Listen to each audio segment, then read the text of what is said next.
Alors, tout d'abord, une affirmation. Cette fonction, 1 sur racine de 2pi, la constante, fois exponentielle de moins t2 sur 2, fonction de t, définit une densité sur R. C'est-à-dire que, on va regarder ça de près, l'air total sous la courbe vaut 1.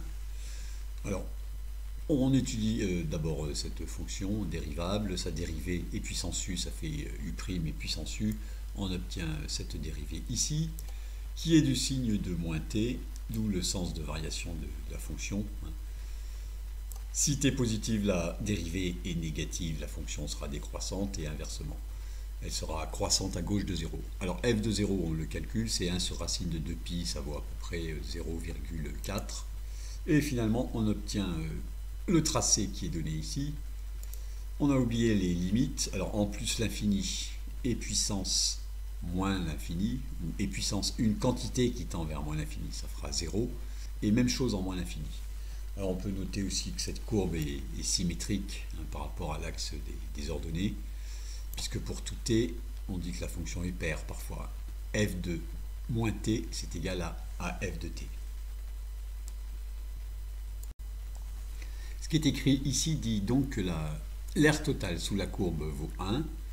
Alors, se persuader que les deux quantités dont on prend la limite sont égales. Ceci parce que la courbe est symétrique par rapport à l'axe des ordonnées. Alors, ça c'est absolument indémontrable en classe de terminale. On va juste le constater graphiquement, en prenant deux points, petit a et petit b. Et on regarde graphiquement ce que valent les r qui sont ici. Alors, si on fixe a égale 0, et on fait tendre petit b vers plus l'infini pour calculer ceci. On a la limite de ça, enfin calculer, voir graphiquement. Ici on est à 0,41. On atteint assez vite 0,5. Ensuite, la courbe ne touche pas l'axe des x, elle en est seulement très très proche. Donc ceci tend bien vers 1,5, et si on veut regarder l'autre côté, c'est cette fois-ci b qui prend la valeur 0, puis on obtient évidemment la même limite 1,5 à gauche. Voilà, donc on a bien ici une densité. Alors maintenant qu'on a admis que l'air sous la courbe de cette fonction, toute l'air, quand on regarde sur R entier, vaut 1, on peut définir une variable aléatoire qui admet cette fonction pour densité. On l'appellera la loi normale standard.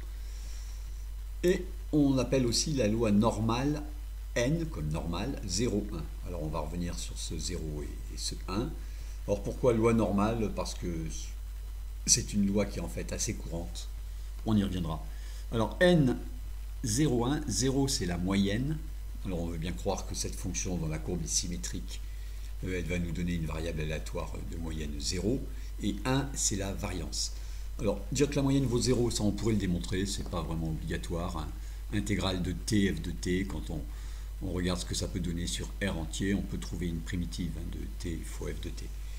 Pour la variance qui vaut 1, ce serait un peu plus pénible encore, et on n'en parle pas, donc ça serait faisable. Alors qu'est-ce que ça veut dire que z admet petit f pour densité? On le sait, ça veut dire que pour tout a et b, a plus petit que b, la probabilité de z entre a et b, c'est juste l'intégrale de la densité, ici, de petit a à petit b. Maintenant, une propriété qu'on utilisera assez souvent. La courbe ici est symétrique par rapport à l'axe des ordonnées. Donc dans cette situation, a, b et leurs opposés, les r qui sont ici colorés sont égales, parce que la courbe est symétrique. Ce qui s'écrit comme ceci. Probabilité de z entre moins b et moins a égale probabilité de z entre a et b. Maintenant, si on fait tendre b vers plus l'infini, voilà, on obtient à la limite, ici à droite, ça tend vers probabilité de z plus grand que a, et à gauche, probabilité de z plus petit que moins a, qui sont égales aussi. Avant-dernier point, on calcule les probabilités avec la loi normale standard en calculant cette intégrale, mais en fait, personne ne connaît de primitive de cette fonction densité. Donc toutes ces intégrales sont calculées avec des méthodes approchées, genre méthode des rectangles améliorée. Et par exemple ici, pour montrer que cette limite vaut 1, on ne le fait pas avec une primitive. Personne ne connaît de primitive. Ça se fait autrement. Dernier point, on a étudié la loi normale de moyenne 0 et de variance 1. On étudiera ensuite d'autres lois normales avec une moyenne, disons, petit m et une variance v. Cette loi normale 0,1 est quand même assez à part. On va voir pourquoi.